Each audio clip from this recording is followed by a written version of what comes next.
D'autres ont eu raison très tôt, j'ai envie de dire, évidemment, parce que le crédit que le CNRD avait, mais c'est juste une dégringolade. Comment du jour au lendemain ce crédit-là est parti?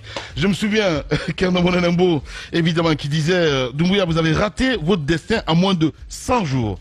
Il a vu juste quelque part, parce que il voyait un petit peu ses requins autour. Les grandes gueules. Ils sont comme des prestidigitateurs, ils voient des choses que nous ne voyons pas, ils sont crus et généralement les gens les insultent parce qu'ils pensent qu'ils ont la langue fourchue et ils disent tout. J'ai changé avec un doyen qui m'a dit la dernière fois, le week-end, je lui ai dit, ça va comme vous le voyez, hein? Je lui ai dit que je suis un peu dessus, il m'a dit, pourquoi tu es dessus? Pourquoi tu es étonné? J'ai dit, mais c'est étonnant avec l'allure à laquelle on a eu le CNRD au début, les discours qui ont été tenus. Il me dit, mais est-ce que c'est une première? Je me suis rappelé que justement, ce n'est pas une première. À chaque fois que les gens prennent le pouvoir, ils tiennent de beaux discours. Si vous vous rappelez, en 85, les gens ont acclamé Lansana Conté parce que c'était un beau discours. Ouais. Mais la transition a duré combien d'années? 24 ans. Ouais. Avec quelles difficultés? Mais malgré ça, quand même, sous Conté, il a réussi quand même à mettre le multipartisme et à libéraliser les ondes. Ça, c'est un acquis à ne pas peindre en noir, quoi qu'on dise.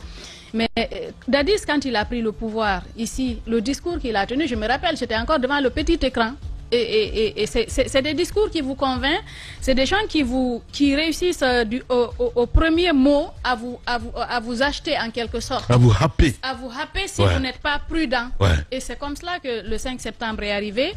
Si on était réellement des gens qui n'aiment pas ce pays, on n'aurait pas été interdit on n'aurait pas interdit les ministres de la République de passer chez nous. C'est vrai. Chez nous, pendant tout le temps qu'on a vu de toutes les couleurs. Hein, on n'aurait pas menacé de nous fermer.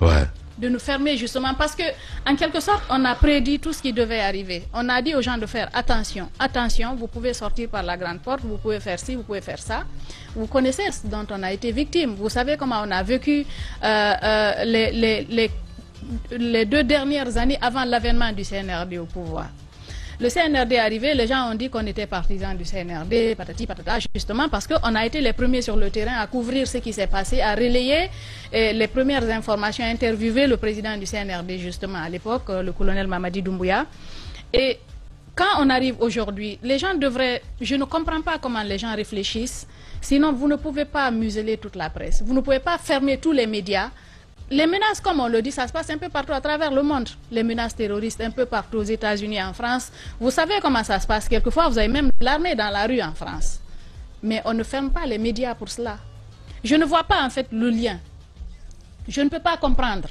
Parce que, vous savez, Lamine, nous avons des informations dont on ne parle pas. Évidemment. Je suis venu vous voir. Vous vous souvenez de cette information qu'on a eue? Si nous étions vraiment un média pyromane, on aurait divulgué cette information. Évidemment.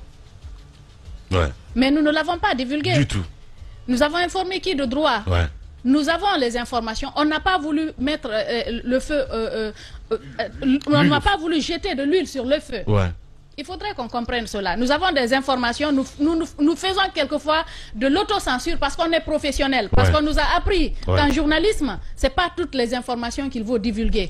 Quand vous savez qu'en divulguant une information, ça peut déstabiliser votre État, ça peut mettre à mal les communautés entre elles, vous vous abstenez de divulguer ces informations-là. Et on le fait très souvent, beaucoup, trop souvent parfois. On le fait, mais les gens ne le savent pas. Il faudrait qu'ils comprennent qu'on n'est pas ennemi de ce pays parce que nous parlons pour qu'on nous écoute dans notre pays. Quand il y a l'instabilité, on ne peut pas nous écouter. Quand il y a de l'instabilité, personne ne peut sortir pour aller au travail. C'est vrai. Mais vous ne pouvez pas vous servir de vos faiblesses, parce que c'est leur faiblesse.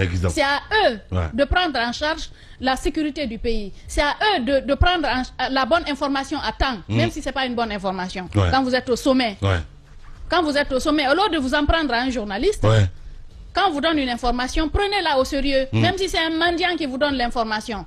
Suivez, allez jusqu'au bout du bout, jusqu'à ce que vous sachiez que non, ça, finalement, ce n'était pas une bonne information. Mais vous ne pouvez pas rester là, ne pas jouer votre rôle, laisser les choses aller.